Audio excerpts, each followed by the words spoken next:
Apabila kita tersesat di hutan atau di gunung, prinsip yang harus kita ingat adalah STOP, stop.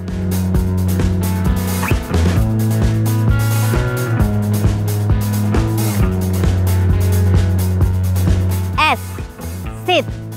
Ketika kita sadar bahwa kondisi kita tersesat, yang harus kita lakukan adalah segera mengambil posisi duduk agar kita tetap tenang dan bisa berpikir dengan jernih. T atau thinking. Ketika kita menyadari bahwa kita sedang tersesat, kita harus mulai berpikir tentang jalur yang telah kita lalui sebelumnya, medan yang seharusnya kita lewati, dan perbekalan yang masih kita bawa. O atau observe. Ketika kita sudah mengetahui kekuatan kita, perbekalan yang masih kita bawa, kita mulai melakukan pengamatan di sekitar kita tentang kondisi medan, kondisi cuaca, dan waktu yang masih kita miliki. P atau planning. Setelah kita melakukan pengamatan, kita kemudian membuat perencanaan. Apa langkah yang kemudian harus kita ambil?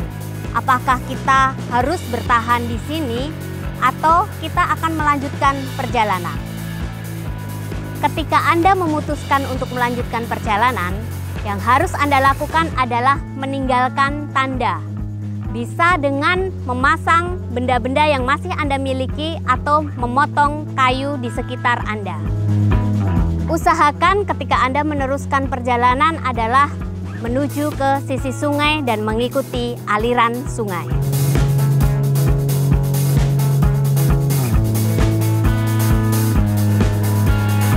Jika kita memutuskan untuk tetap bertahan di tempat itu, yang perlu kita lakukan adalah membuat bivak.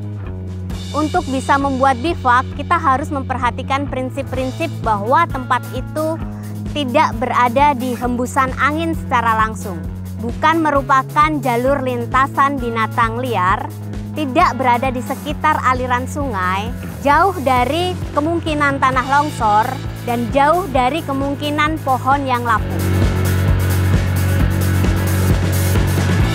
Selanjutnya adalah mencari air. Kita bisa mencari air dengan membuat tampungan dari air hujan. Kita juga bisa mencari air dari aliran sungai.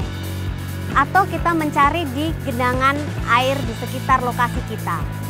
Selain itu, kita juga bisa membuat tampungan dari pohon-pohon beruang. Dalam kondisi survival, kita tetap harus berjuang untuk mendapatkan sumber makanan.